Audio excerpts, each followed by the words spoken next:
There is beauty in Addington, behind the Lich Gate in the heart of this historic district, not far from Moorhouse Avenue.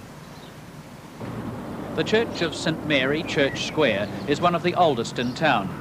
It was once the centre of worship for the southern suburbs. Today it survives in a world of change.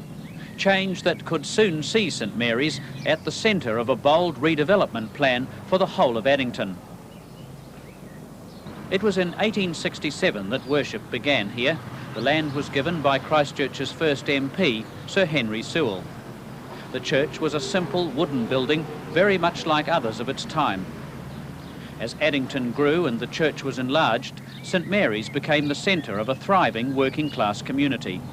Probably the best-known vicar of St Mary's was Canon Walter Bean. He came here in 1892 and he stayed for 45 years. He was married to one of Richard John Seddon's daughters. King Dick used to come here quite often, and when he died, they built a bell tower as a memorial to him. Addington didn't really change even after the Second World War. People still came to church. St Mary's was still full on Sundays, even into the 60s. In the 70s, though, everything went wrong.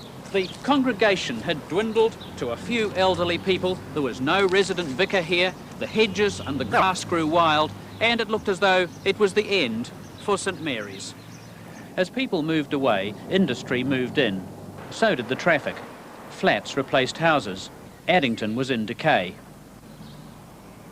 The past few years, though, have seen a revival in Addington. The population's now rising, the church again has a full-time vicar, and the people are coming to church again.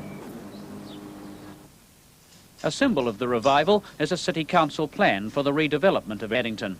It followed pressure from a community group, tired of the urban decay around them. The plan would see many streets narrowed and tree-lined.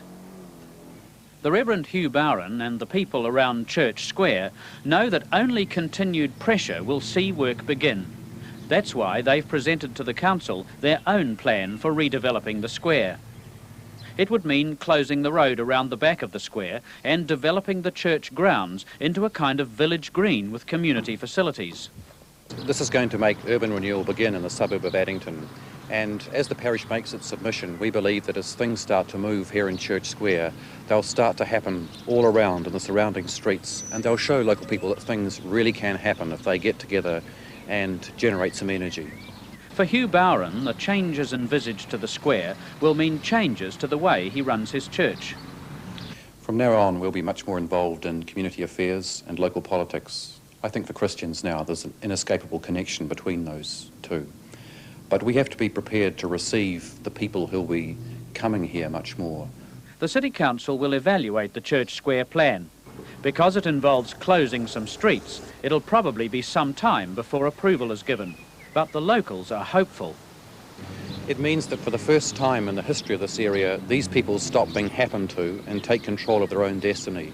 It means they begin to shape their suburb according to the way they want it. If the Church Square plan goes ahead, and it rather looks as though it might, then it'll be a symbol that this long forgotten area may well be on the way back.